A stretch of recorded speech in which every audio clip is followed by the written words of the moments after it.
All right, it's time to get our 5-star. Our first 5-star. If it's not yin yang girl, I'm gonna be upset. Pretty much it. I do not want the bunny girl. 5-star. Okay, we got a new sword, Lunar Cutter. Wonder what it does. Pog. Can it be a 5-star weapon? I hope. No, I don't think so. This is the beginner banner. Okay, here it is. Here it is. Who's it gonna be? Yin Yang girl, please, please, please. Oh, God.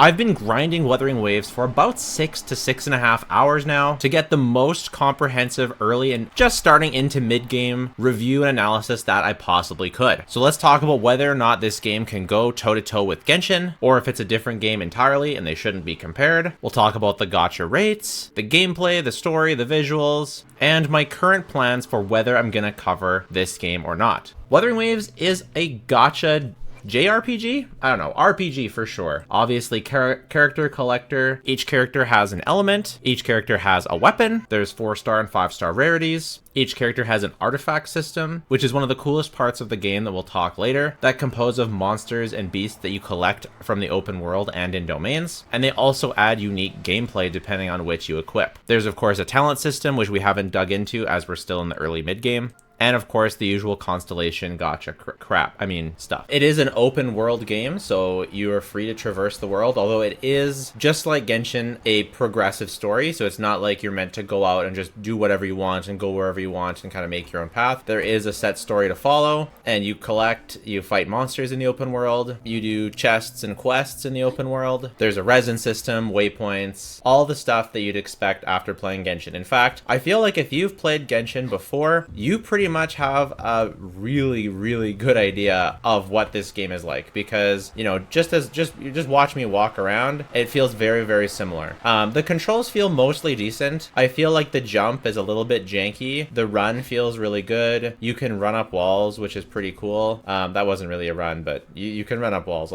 Maybe I'll show you sometime later. You also have a double jump in the air along with a little glider. Glider's pretty slow, just like Genshin. You've got your auto attack, your skill, your burst, which I don't have charged up right now. Let's fight an enemy so you can see it. So we've got our auto attacks, we've got our skill, we can swap characters, we've got our dodge, so let's see if we can get a perfect dodge. I don't know if that was a perfect dodge, but if you dodge at just the right time, you get some like witch time stuff where time stops and you can get a counterattack. And then of course you've got your burst.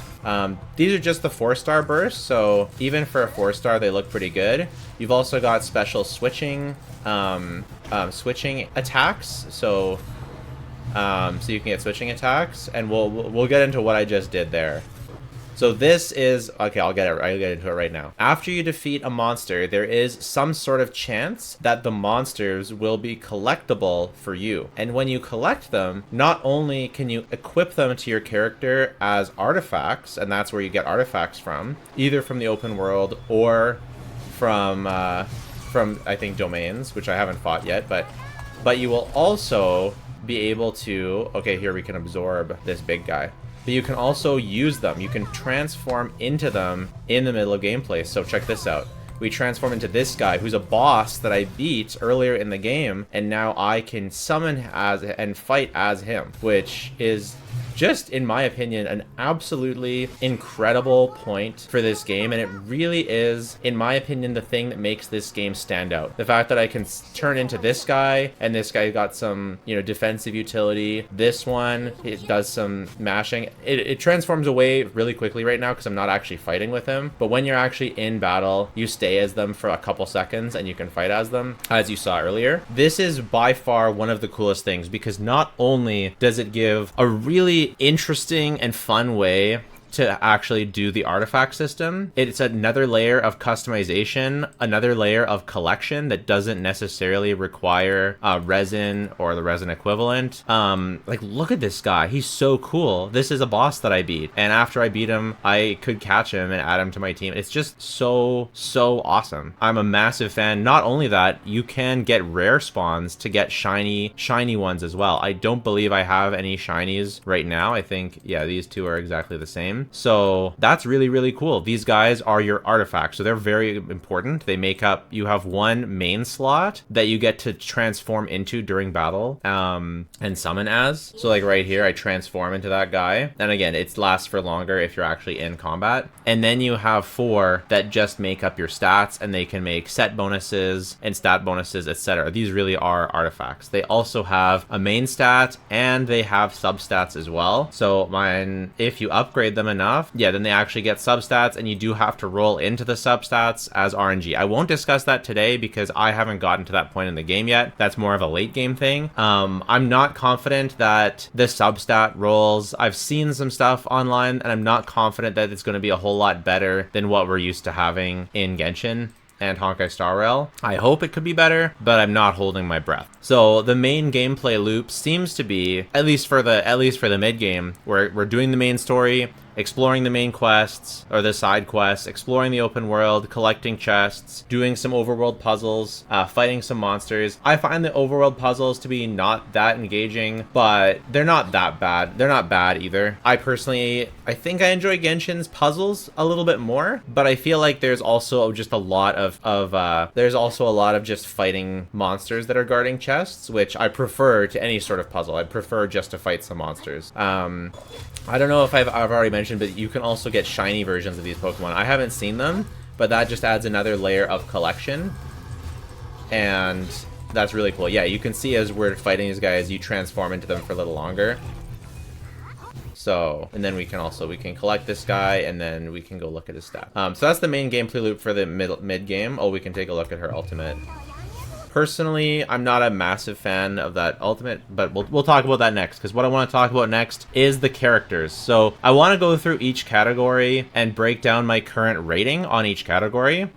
So these are the characters I have so far. I have 1 5-star and 1, 2, 3, 4, 5, 6 4-stars. I've gotten this one multiple times, and I've gotten her, yeah, I think I've got her like, yeah, 3 times, and I've gotten her twice. I think she's given for free. She's my favorite. She is my healer. And then these two, she's like crowd control healer, or not crowd control DPS, and then this is just pure DPS. I only just got her. This girl is one of the characters you get for free. This guy, I got him from the gacha. This girl, I got her from the gacha, and I think she's given for free. I looked at all the character designs and looked through them, and overall I like them, but I don't love them. I gave the character designs a 7 out of 10. Now specifically, I think the 4 stars are pretty bland, pretty lame. They kind of blend together a lot, which I think is sort of by design. This one's an exception. This one's pretty good too, but most of them I'm not the biggest fan of. Personally, it's very subjective, right? But personally, I'm not the biggest fan. The standard banner 5 stars I think are better. I'm not a big fan of her, which is unfortunate that I got her, but she does feel pretty strong, so at least that. But generally not the biggest fan of the standard banner. Some of them are good, some of them are not as good. And then the limited 5 stars though, I think are amazing. So I probably shouldn't be showing this online, so just pretend I didn't show this, but this is Yinlin. She's not in the beta right now, but she is one of the limited 5 stars that we've seen.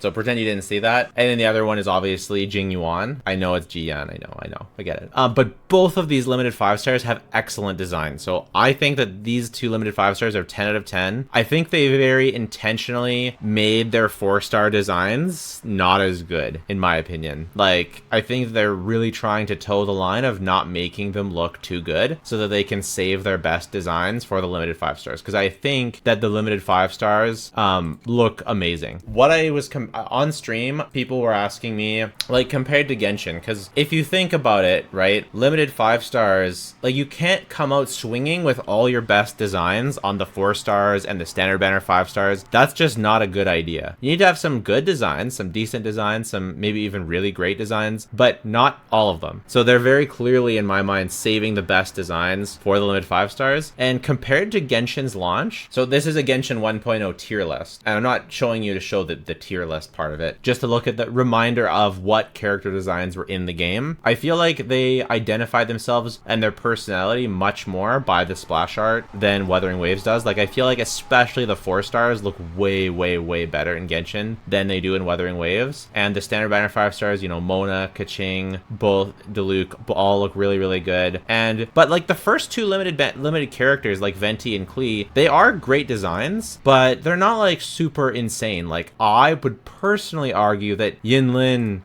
and Jing Yuan are better designs than the first Genshin 5 limited 5 stars. Not as good as like peak Genshin, but still really, really good. So even though I'm giving them a 7 out of 10 for now for the overall character designs, and I'm ranking the 4 stars pretty harshly, I think that overall I'm happy with Wuthering Waves at launch in the character designs, mostly because the 2 limited 5 stars that we do have the knowledge about both look really, really good. So the next part is the story. You are awakened from like a sleep. You have amnesia. You're learning about the world from these people. It's like a post-apocalyptic world, and we're sort of uncovering the mystery of what went wrong previously.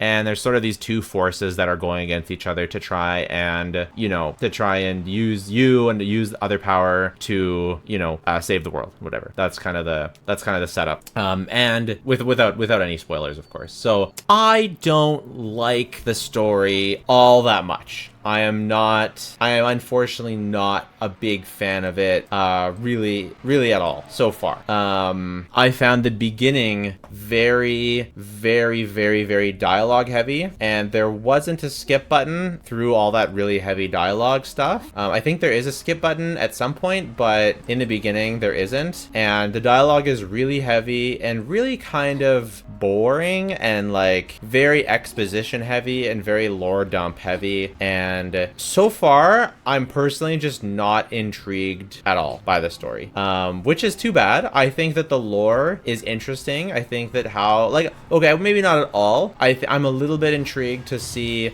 how all these monsters kind of got here, why they are the way that they are, what happened to make things be the way it is. So it's not a 0, but it definitely feels in the sort of barely passable category to me. So I give the story a 5.5 out of 10. I'm not impressed by the story. I think that there's good lore here, but I think that the delivery is not done in a very engaging way. I just don't find it all that fun and engaging to go through the main story so far. So now that we're here, let's go over some combat. So we've obviously already done a brief rundown of the combat, but I think it's worth talking about specifically what I like about the combat. I want to walk through maybe a little bit of it right now, and just like give you a little bit of a demo and show you. So we've got our ultimates. We can turn into our guys that we collected. We're doing some damage. Transfer to this girl. We've got our perfect dodges. There, we enacted a perfect dodge. Very cool.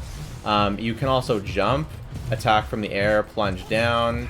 I'm sure there's like optimal combos and like jump combos and other combos and things like that, but I haven't really like dug super deep.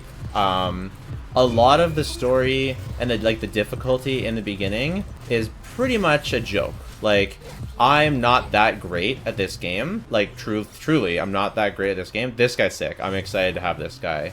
So now he literally joins my party, right? Like, we can go in and go into who do we want to switch him out for. She's got this guy. I kind of like him. Maybe this one. I feel like I want more damage. I don't need more sustain right now. So let's go for more damage. Like, if we look at all these monster designs, right? Like, they've got some really cool and really good designs, and they're not just fight one-time monsters. You equip them and you can upgrade them, and these are like your guys. Like, you turn into them and you fight with them. them and stuff. So he's got, so now we tune the substats and stuff, but we'll get into that. That's something for a different day. And they have their little Pokeballs, and then we spend our resin to claim the reward. Okay. So overall, the combat feels very fun, very satisfying, very easily understandable. I'm sort of just spamming all my abilities on cooldown right now, but that's okay for an early game. Like, I'm a masher at heart, and if I can mash early game and get into the tough stuff a bit later on, that's kind of preferable to me. I like that. And I feel like I'm just having fun. I'm going through. I know people are talking about this, so this is where I kind of want to talk about like the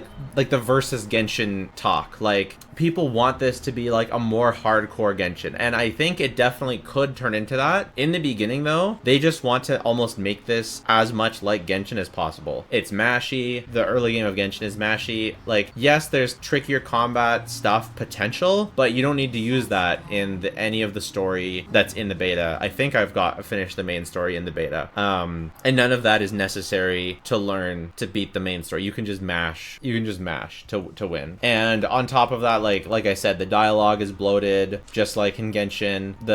If we look at the battle pass, it's like an exact carbon copy of the Genshin and Star Rail battle pass, like exactly the same. Like the UI overall is very, very similar. The mail looks exactly the same. This one really threw me for a loop. The event thing is like exactly the same, like down to like the font, the way it's laid out, the event and game tabs, the quest menu or the tutorial menu, the quest menu, the shop. If we talk about the shop, like the Welkin Moon, 300 plus 90. Wishes cost 160. The bundles are the same. The items are the same. You can get standard banner 5-star constellations, or I don't know if it's the character or just the constellation. And then you also can exchange for the limited banner while they're there. And it looks like 2 out of 2. I guess that's only for that point. Anyways, so that's kind of cool at least. The cost for the premium currency is the same. There's the same number of premium currencies as there are normally. The gacha system has 10 less pity. We don't know if there's a soft pity yet. At least I don't. Let me know in the comments if other streamers have figured that out yet. I haven't had enough wishes, even close. The weapon banner pity is the same actually, but there's no 50-50. You just get the weapon at pity, so that's nice at least. And then there's also a standard banner weapon pity selector, which I think that this is probably always a waste, but who knows? But like, maybe after it uses the standard banner currency, so maybe after you run out of characters or you don't want any characters, then you can go on the weapon banner. That's kind of cool at least.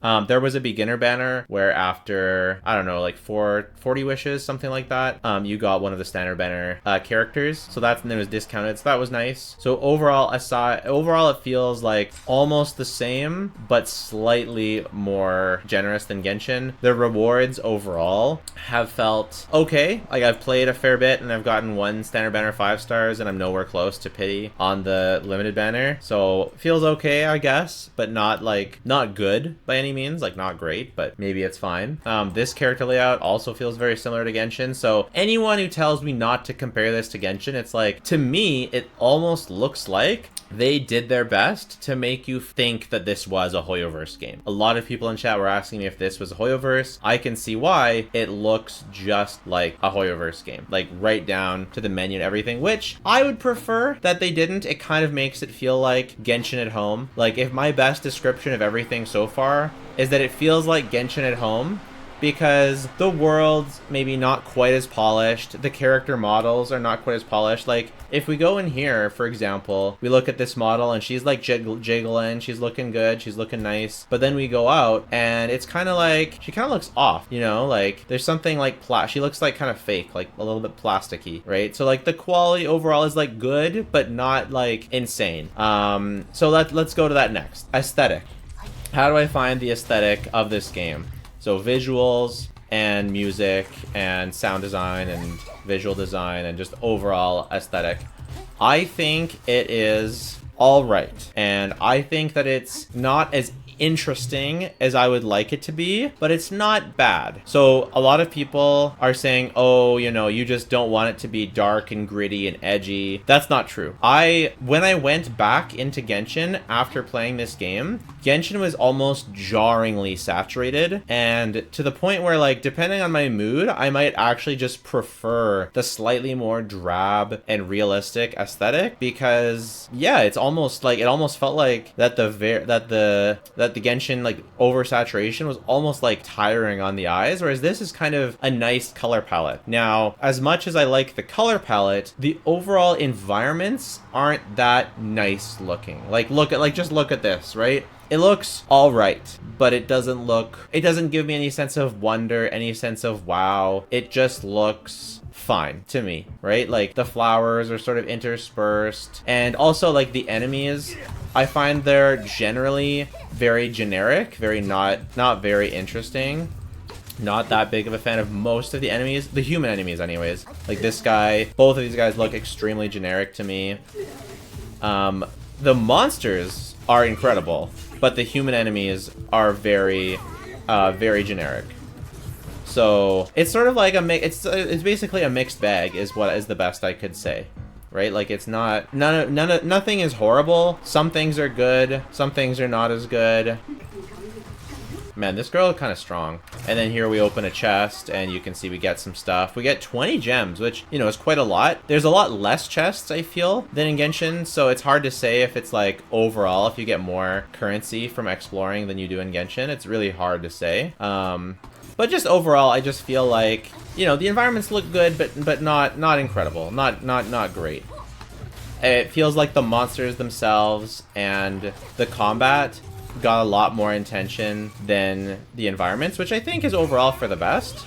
For the most part, I don't like this girl's animation, for example, but overall, I like it. Let's see how this is another chest type thing, and we get how much from this one? 5. So, you know, better than 1 or 2, right? So overall, visual design, I give a 6 out of 10. Sound and music, I give an 8.5. I thought that I think the sound design overall pretty good and pretty satisfying, and the boss music and stuff like that is pretty good. Music is pretty good overall.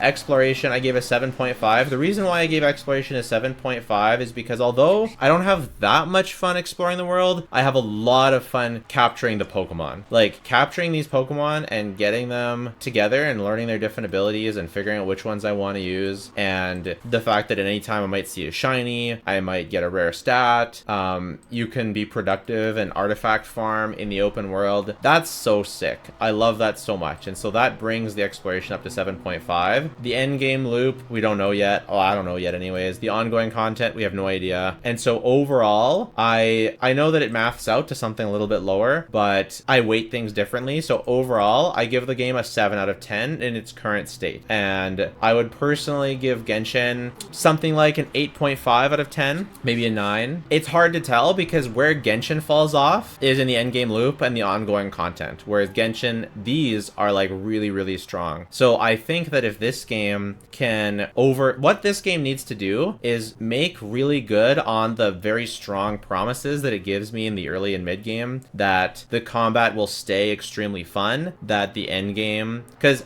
the problem with Genshin is not the combat, it's that there's not enough to do with the combat for most people. I'm a psycho, I like to build and test every character. I like the game as is. I have plenty to do in my end game, but most people aren't psycho like me. They don't enjoy things the way that I do. They want actually more content to fight. And of course I do too, right? I would never say no to more fun content. So will it deliver on the promise of delivering that fun content? That's a question mark. I think everything else is solid enough. I would say the weakest is definitely the story. It feels very weak to me right now. I know, and the aesthetic is also another biggest weakness. Everything else is like very much excellent, like very, very good. So 7 out of 10 being a good. Yeah, I would give Genshin something like an 8.5 out of 10. If you're like me, if you don't care about endgame as much, it's almost more of a 9.5 out of 10. But if you do care about endgame, maybe it's an 8, maybe it's even less, right? And so it really will depend. And this is a very preliminary review.